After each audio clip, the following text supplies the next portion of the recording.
आज हम पढ़ने वाले हैं कॉन्स्टिट्यूशन ऑफ इंडिया के बारे में, यानी भारत के संविधान के बारे में। तो आइए शुरू करें। सबसे पहले हम देखेंगे ये संविधान आखिर में है क्या। Constitution is a set of rules and regulations, यानी ये जो संविधान है ये कुछ नियमों के सेट है। और ये set of rules and regulations किस लिए है?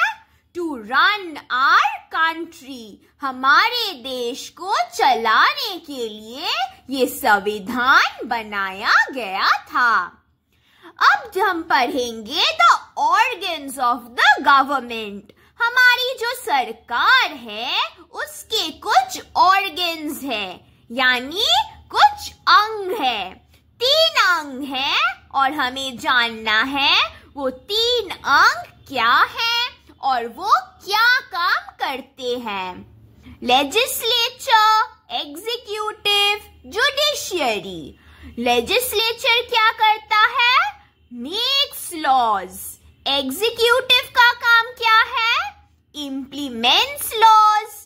और जुडिशियरी का काम है टू इंटरप्रेट द लॉज, यानी हमारी जो सरकार है उनके 3 अंग है। एक है विधायपालिका, कार्यपालिका और न्यायपालिका। विधायपालिका क्या करता है? कानून बनाता है। कार्यपालिका क्या करता है? कानून लागू करता है। और न्यायपालिका का कर्तव्य क्या है? कानून का निर्वाचन करने का। अब जब हम पार्लियामेंट की बात करें, पार्लियामेंट यानी संसद, हमारे संसद में 3 पिलर्स है। पिलर्स यानी स्तंभ। और इसका बारे में हमने अपने कॉन्स्टिट्यूशन में यानी सभ्यता में कौन से आर्टिकल में लिखा है? आर्टिकल 79। आर्टिकल यानी अनुच्छेद। अनुच्छेद 79 में हमने संसद का ये जो स्तंभ है इसके बारे में लिखा है। और ये 3 स्तंभ क्या है? लोकसभा, राज्यसभा और प्रेसिडेंट। प्रेसिडेंट यानी राष्ट्रपति। ये जो लोकसभा और राज्यसभा है इन्हें हम कहते हैं संसद का सदन, यानी हाउसेस ऑफ द पार्लियामेंट। और ये जो प्रेसिडेंट हमारे राष्ट्रपति हैं वो एक इंटीग्रल पार्ट है हमारे संसद का, यानी इन्हें आप अलग नहीं कर सकते, वो अभिन्न है, एक अभिन्न अंग हमारे संसद का। तो आपको यहाँ पे याद करना होगा हमारे सरकार के 3 अंग क्या है? एक है विषयपालिका, दूसरा है कार्यपालिका, तीसरा है न्यायपालिका। और आपको याद रखना है हमारे संसद में 3 स्तंभ क्या है? लोकसभा, राज्यसभा और राष्ट्रपति। फिर जब हम एग्जीक्यूटिव यानी कार्यपालिका की बात करें, हमने कहा कार्यपालिका क्या करता है? कानून लागू करता है। ही इम्प्लीमेंट्स द लॉज। तो ये जो एग्जीक्यूटिव है हमें 2 जगहों में मिलते हैं, एक नेशन में और दूसरा स्टेट में। नेशन यानी राष्ट्र में और दूसरा स्टेट यानी राज्य में। तो हमारे राष्ट्र के एग्जीक्यूटिव यानी राष्ट्र के कार्यपालिका कौन है? प्राइम मिनिस्टर और उनके काउंसिल ऑफ मिनिस्टर्स, यानी हमारे प्रधानमंत्री और उनका मंत्री परिषद। और स्टेट में, राज्य में हमारे कार्यपालिका कौन है? हमारे मुख्यमंत्री और उनका मंत्री परिषद यानी the chief minister and the council of ministers. हमारे देश में 3 न्यायालय है, यानी 3 तरह के कोर्ट। वो क्या है? सुप्रीम कोर्ट, हाई कोर्ट और सबऑर्डिनेट कोर्ट। सुप्रीम कोर्ट 1 है, हाई कोर्ट 25 है और है सबऑर्डिनेट कोर्ट्स। अब हमारे हर एक स्टेट में सबऑर्डिनेट कोर्ट है। अब आप कहेंगे मैम हमारे यहाँ पे हमारे देश में 28 स्टेट्स है, तो हाई कोर्ट 25 क्यों? क्योंकि कुछ कुछ स्टेट में क्या होता है कि 2 स्टेट के एक हाई कोर्ट भी है। और ऐसा भी देखा गया है, जैसे कि आप अगर उत्तर प्रदेश की बात करें तो वहां पे 2 हाई कोर्ट है। तो इसलिए हमारे total number of high court कितने हैं? 25। तो हमारे यहाँ कोर्ट 3 प्रकार के हैं, सुप्रीम, हाई और सबऑर्डिनेट। 3 तरह के न्यायालय। सुप्रीम कोर्ट को हम क्या कहते हैं? सर्वोच्च न्यायालय। और हाई कोर्ट को कहते हैं उच्च न्यायालय। और सबऑर्डिनेट कोर्ट को कहेंगे अधीनस्थ न्यायालय। अब आपको पता होना चाहिए कि कॉन्स्टिट्यूशन में यानी संविधान में जो आर्टिकल्स है, जो आर्टिकल्स यानी जो अनुच्छेद है, वो कौन से अनुच्छेद में इन न्यायालयों का प्रचार किया गया है। तो सुप्रीम कोर्ट के बारे में हमें कहाँ पता चलता है? आर्टिकल 124 से लेकर 147 तक। हाई कोर्ट के बारे में कहाँ पता चलता है? आर्टिकल 214 से 231 तक। और सबऑर्डिनेट कोर्ट के बारे में हमें पता चलता है आर्टिकल 233 से लेकर आर्टिकल 237 तक। तो यहाँ आपको पता होना चाहिए 3 कोर्ट के नाम कितने हैं।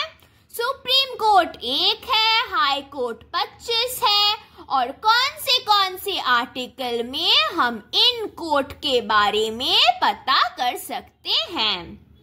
अब बात करते हैं सुप्रीम कोर्ट की। सुप्रीम कोर्ट है हमारी दिल्ली में। ये कब स्थापित किया गया था? 1774। जब ये कलकत्ता में हुआ था सुप्रीम कोर्ट, तब सुप्रीम कोर्ट में थे 3 जजेस and 1 chief justice of India, यानी 3 न्यायाधीश और 1 मुख्य न्यायाधीश। और अभी कितने हैं? अभी 33 जजेस है। पहले 3 हुआ करते थे, अभी कितने हैं? 33 न्यायाधीश और 1 ही मुख्य न्यायाधीश, 1 चीफ जस्टिस ऑफ इंडिया। और ये जो चेंज आया है, बदलाव आया है जजेस में, ये अचानक से नहीं आया, ये पार्लियामेंट के थ्रू से आया है।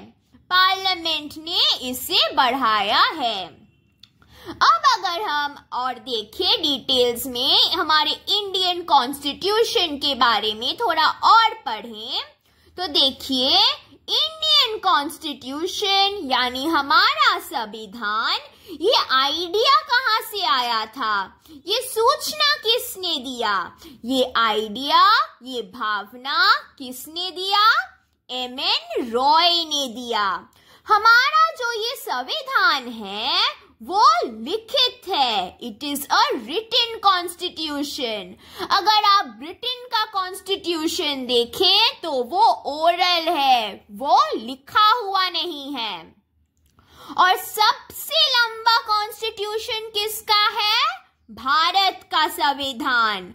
तो हमारा संविधान लेंथीएस्ट कॉन्स्टिट्यूशन है।